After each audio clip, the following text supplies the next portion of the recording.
guys, Michelle here. I'm gonna sit down on the floor and do some stretches. Lola, no.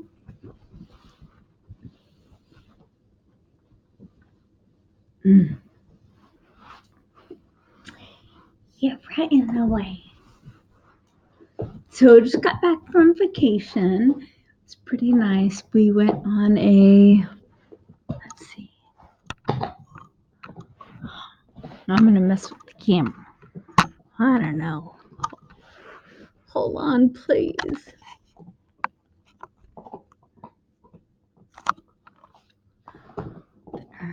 There. I'm doing some stretches because my back is just killing me. I'm not feeling so refreshed. So we went on a cruise. It was really quick.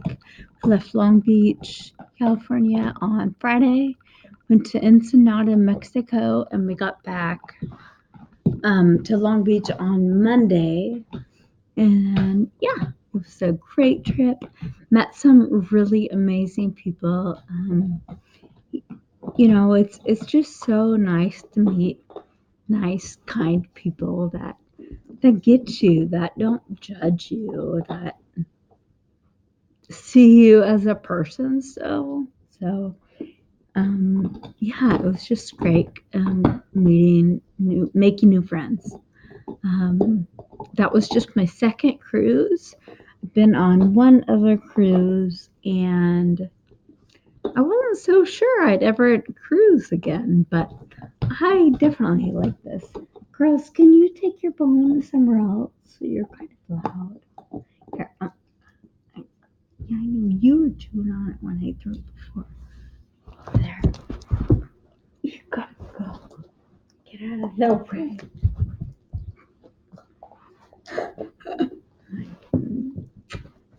Yeah. Cruise. Yeah, the cruise was great. I could. Well, okay. So what I was gonna say is I could see myself even going on a cruise alone, just because it was so accessible. Everything was great. The reason why I probably couldn't go alone is I still don't push myself great in a wheelchair, so I'm really slow. So a lot of times, other people will push me so I can keep up. I'll get better. I'm still practicing, still learning how to use it, but I have to look. I broke. Did break off. So there's these little brakes that lock the wheel. And yesterday, this one, I dropped the chair sideways and broke that one off. So I have to figure out how to get a new one. Lola, baby, can you move? I know you are so precious. You're a good girl. Yeah. This Lola spot. So we're gonna move. Okay. Yeah. So I'm just stretching a little bit. I don't really know. Could have been lots of different things, but it was fun. I entered the mixology competition, and on the cruise, and you like made your own drink, and the judges tasted it, and I got second place. It was fun. Yeah, I don't like this camera angle, so let me mess with it a little. Hold on.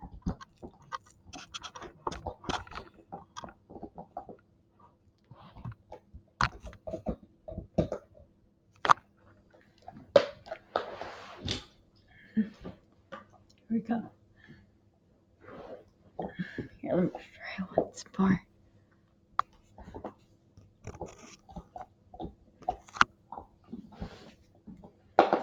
Here we go. A few people have asked what's wrong with me or what my condition is. I have a rare neurological disease called Friedreich's ataxia. If you go to curefa.org, curefa.org,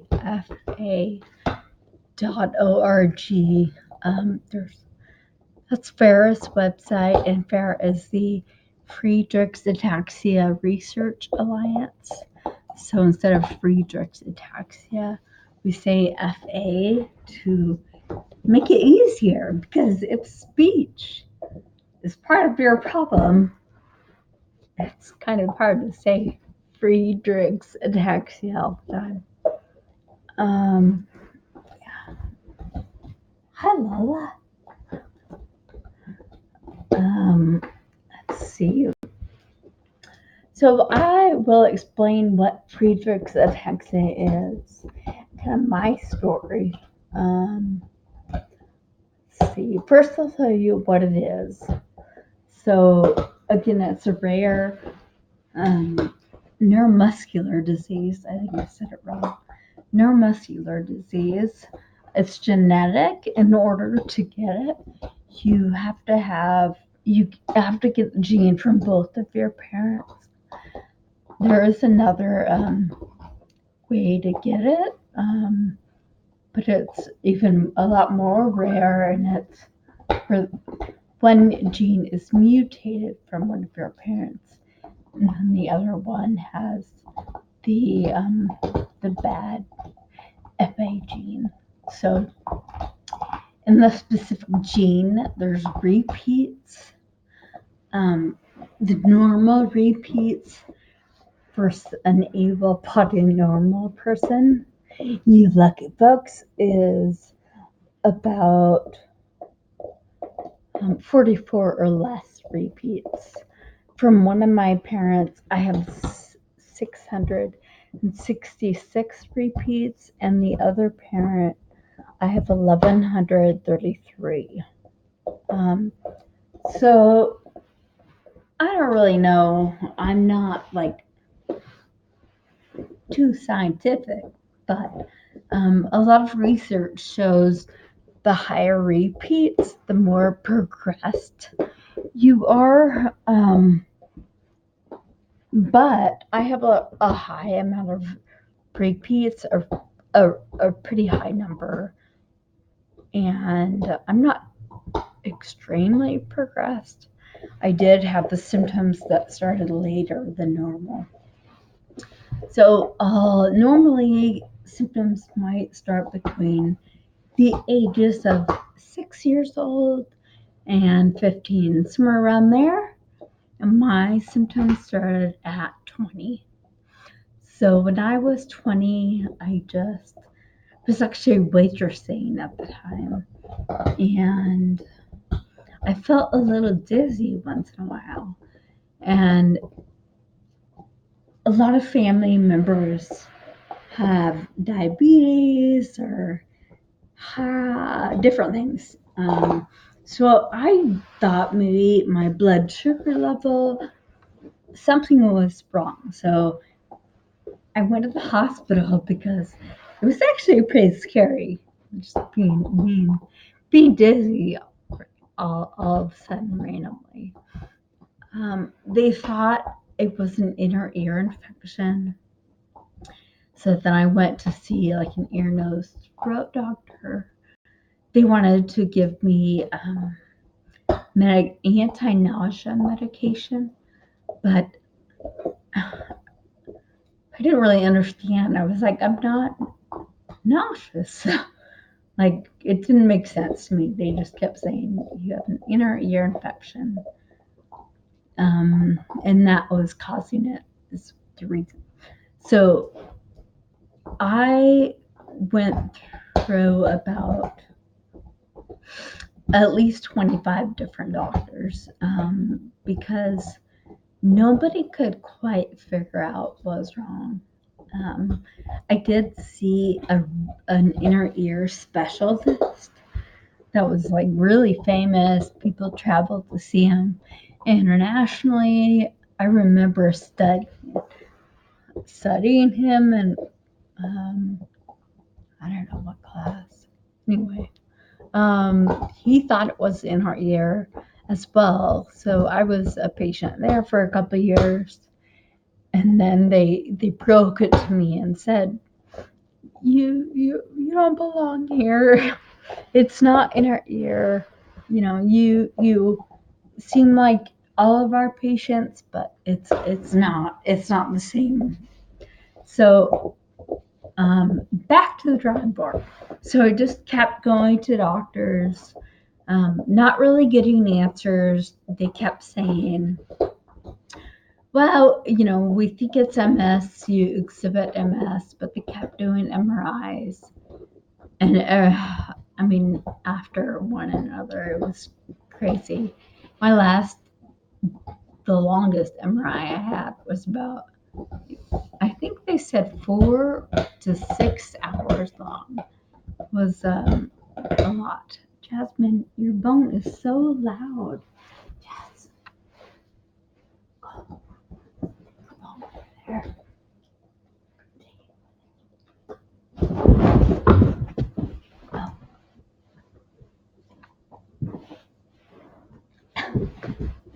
Go. Oh, what was I saying? Okay. Doctors. More doctors and more doctors. So finally, what would happen was they couldn't tell me what it was. They thought it was a mess, but they couldn't really see it in any MRI or anything. They just kept telling me, well, come back in a year and I'll watch you walk. I was like, no, I need to know what's wrong with me.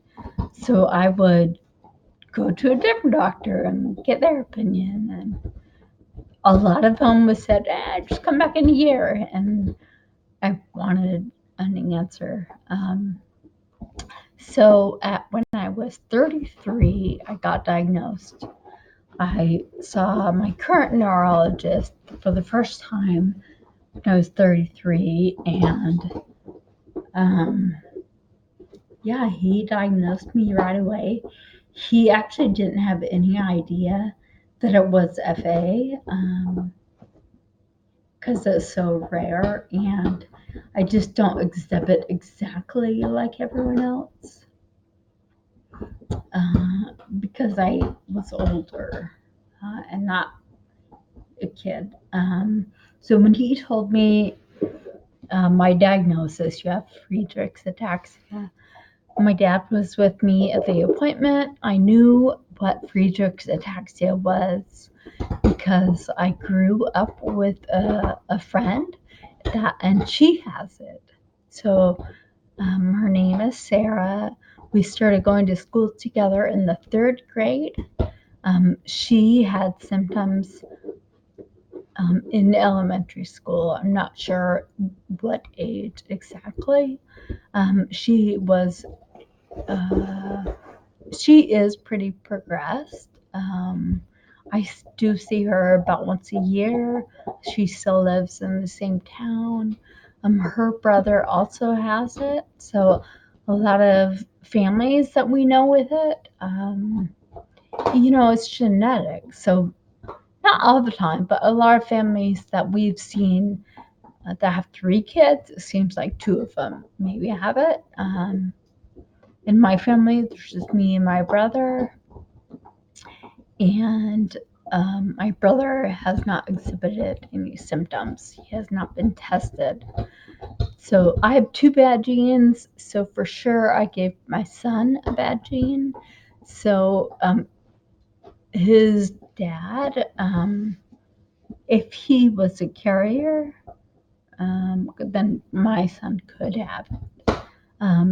Because there is no treatment or cure or anything, I'm not going to have my son tested because he's not showing any symptoms. If I remember correctly, the blood test is about $6,000.